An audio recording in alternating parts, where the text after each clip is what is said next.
নীরব তোমার বলটা দেখি দেখি দেখি তোমার বলটা দেখি মানে কিপটামির একটা লেভেল আছে এত পরিমাণে কিপটা তুমি দেখি বলটা দেখি দেখি আমি বলটা দেখি এদিক দাও এদিক দাও বলটা দেখি এই হচ্ছে বল সে ন্যাশনাল 15 এর একটা প্লেয়ার সে এই বল দিয়া বল করতেছে can you imagine Fahim Oh, good ball, Fahim. Hi everyone, welcome back to another new blog.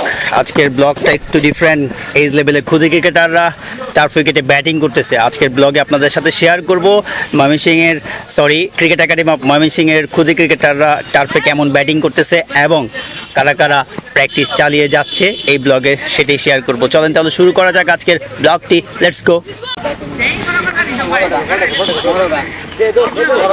Out. ব্যাটসম্যানকে দেখা যাচ্ছে না, এর একটা কারণ ওই পাশে গাছের কারণে ছায়া আর এই পাশে ভালো রোদ আসছে যার কারণে ব্যাটসম্যানদেরকে দেখা যাচ্ছে না, কিন্তু আমাদেরকে দেখা যাচ্ছে। অফ স্পিনার বলার রিদওয়ান, ব্যাটসম্যান ইয়াসিন খান যাচ্ছে, আন্ডার 14 জেলা দলের প্লেয়ার ইয়াসিন খান।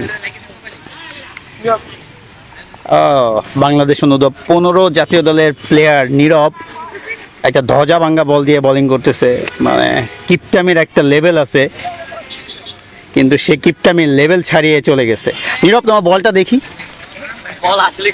দেখি দেখি তোমার বলটা দেখি মানে কিপটামির একটা লেভেল আছে এত পরিমাণে কিপটা তুমি দেখি বলটা দেখি দেখি আমি বলটা দেখি এদিক দাও এদিক দাও বলটা দেখি এই হচ্ছে বল সে ন্যাশনাল 15 এর একটা প্লেয়ার সে এই বল দিয়া বল করতেছে can you imagine Fahim good ball Fahim মানে এটা মানে হয় ন্যাশনাল টিমের বলার পাওয়ার অফ ন্যাশনাল টিমের বলার বল লাগে না ভাই ন্যাশনাল এই সরো শোয়েব আক্তার কাছতে দাও শোয়েব আক্তার কাছতে দাও তৌফা দারুণ বল করে দেখা যাক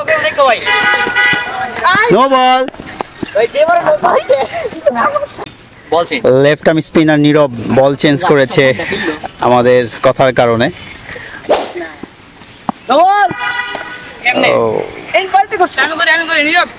ওকে ফাইন, এই সবাই সিরিয়াস করো, আমি আছি ভিডিও করছি। ভালো নেট সেশন চলছে, মাটিটাও খুব ভালো, বল স্কিট করে, পেস বোলিংও ব্যাটিং করা যায়, স্পিনও ব্যাটিং চলছে। গুড।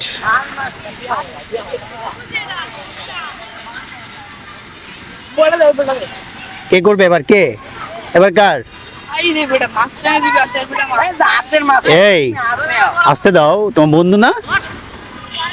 কেমন লাগে এই মাটির উইকেটে ব্যাটিং করতে? ভালো। উইকেটটা কেমন? খুব ভালো। এটার আচরণ কেমন? আচরণ বলতে কয়েকটা পেসারে বলে মানে শর্ট মারলে একটু উঠা বলে। আচ্ছা, মানে একটু উল্টা পাল্টা হয়। উল্টা পাল্টা হয়, বাট এমনিতে সব ঠিক আছে। ভালো লাগে ব্যাটিং করতে এখানে? কষ্ট হয় না? ও আচ্ছা, পাক্কায় ব্যাটিং করা সহজ নাকি মাটিতে ব্যাটিং করা সহজ? পাক্কাই করা সহজ, পাক্কাই সুন্দর সুন্দর করে, বাট এনে পিচের মতো ট্রাম করে সুন্দর। তবে আমাদের কোথায় ব্যাটিং করা উচিত? আমাদের এখানে ব্যাটিং করা বেশি উচিত, কারণ এনে ব্যাটিং করলে পিচ মানে ওই ম্যাচের যে এটা এনে ফেল করা যায়।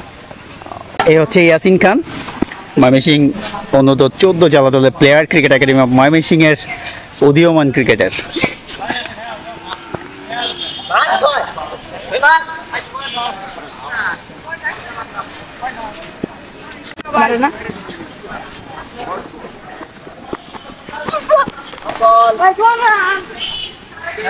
ভাই বলারে যে এত বড় বড় নো করতেছে, জি বলারে যে এত বড় বড় নো করতেছে, কিছু বলবেন না আপনি? না, আমি কি বলবো, এটা বলারদের ব্যাপার। শোয়েবকে দেখবেন কত বড় নো করে, দেখেন সে একটা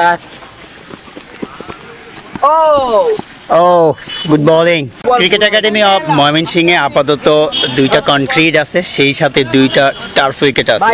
আসলে আমাদের ক্রিকেটারদের, বিশেষ করে আমরা যারা ক্রিকেট শিখছি বা এই যে খুদে ক্রিকেটাররা ব্যাটিং করতেছে, তাদের স্পেশালি টার্ফ উইকেটে ব্যাটিং করা প্রয়োজন। কেননা ম্যাচে কিন্তু আপনি টার্ফ উইকেটে ব্যাটিং করবেন, মাটির উইকেটে ব্যাটিং করবেন। এখানে হয়তো বা মাটির উইকেটটা একদম পারফেক্টলি যে মাঠে হয়ে থাকে সেরকমটা না, কিন্তু এখানকার মাটির উইকেটে যদি আপনি ঠিকঠাক মতো মতো ম্যানেজ করতে পারেন তাহলে আমার মনে হয় ওইখানে আরও সহজ হবে। যার কারণে কিন্তু এই ধরনের মাটির উইকেটে কিন্তু প্র্যাকটিসটা করাচ্ছেন আরিফুর রহমান রবিন স্যার এবং আরমান স্যার। যদিও আরিফুর রহমান রবিন স্যার ইতিমধ্যে ক্রিকেটার্স একাডেমি ঢাকাতে চলে গিয়েছে, ক্রিকেট একাডেমি অফ ময়মনসিংহটাকে এখন দেখভাল করবে আরিফুর রহমান রবিন স্যার। সে যথেষ্ট সুযোগ সুবিধা দিয়ে গেছে এই একাডেমিতে যা যা প্রয়োজন, 2টা কনক্রিট, তারপরে হচ্ছে আপনার এই পাশে একটা টাফ উইকেট, ওই পাশে একটা টাফ উইকেট, মানে দারুণভাবে চলছে একাডেমিটাকে, দারুণভাবে সাজিয়ে দিয়ে গেছেন। আশা করছি যে ভালোভাবে প্র্যাকটিস আমরা করব এবং আরিফুর রহমান রবিন স্যারও আমাদের খোঁজ নিবে। আর যদিও সামনে এজ লেভেল চলে আসতেছে, খুব শীঘ্রই কিন্তু আন্ডার 14, আন্ডার 16, আন্ডার 18 এজ লেভেলের ট্রায়াল আসতেছে। যারা এখানে ব্যাটিং করতেছে নিহাল এবং ইয়াসিন, তারা ইতিমধ্যে গত বছর ময়মনসিংহের জেলা দলে ছিল, হয়তোবা এই বছরও থাকবে। ইভেন আমাদের নীরব ছিল, নীরব তো বাংলাদেশ অনূর্ধ্ব-15 জাতীয় দলের একদম লাস্ট ক্যাম্প পর্যন্ত, মানে 25-এর ক্যাম্প পর্যন্ত ছিল। তো এবছর আন্ডার 16 খেলবে, ও হয়তোবা ভালো কিছু করবে, 17-এ জায়গা করে নেওয়ার একটা সুযোগ তৈরি করবে এবং এই ক্রিকেট একাডেমি অফ ময়মনসিংহের যে নামটা সেটা হয়তোবা বজায় রাখবে। আর আশা করছি যারা আন্ডার 14 খেলবে তারাও হয়তোবা ভালো করবে, ডিভিশনে ভালো করবে, ভালো করার পরে হয়তোবা তাদেরকে ন্যাশনালে দেখতে চাবে, এটাই স্বাভাবিক।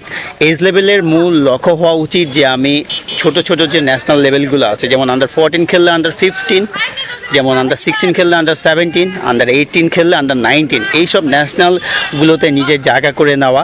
তাহলে আমার মনে হয় ক্রিকেটারদের কেরিয়ারটা খুব সহজ হয় এবং আরও ভালো হয়। সেই লক্ষ্যেই কিন্তু এরা নিয়মিত প্র্যাকটিস করে যাচ্ছে। বিশেষ করে এখন যারা প্র্যাকটিস করতেছে এরা কিন্তু সকাল 7টা বাজে আসে, আরমান স্যারের সাথে খুব পার্সোনালভাবে ইন্ডিভিজুয়াল প্র্যাকটিস করে, একাডেমি প্র্যাকটিস করে। তারা চেষ্টা চালিয়ে যাচ্ছে, একাডেমি থেকেও তাদেরকে সুযোগ সুবিধা দেওয়া হচ্ছে, ক্রিকেট একাডেমি অফ ময়মনসিংহ থেকে সেই সুযোগ সুবিধা সবসময় দেওয়া হয়ে থাকে। তো যাই হোক, আজকের এই ব্লগে আপলাম যে আমাদের একাডেমি এবং খুদি ক্রিকেটারদের প্র্যাকটিস সেশন। আশা করছি যে আপনারা এনজয় করেছেন। আর হ্যাঁ, এমন আরও ভিডিও দেখতে চাইলে অবশ্যই কমেন্ট করে জানাবেন। I hope you enjoy this video, hit like, subscribe my YouTube channel. Thank you so much. আবার দেখা হচ্ছে আপনাদের সাথে আগামীকাল রাত 8টায়। Bye bye, see you again.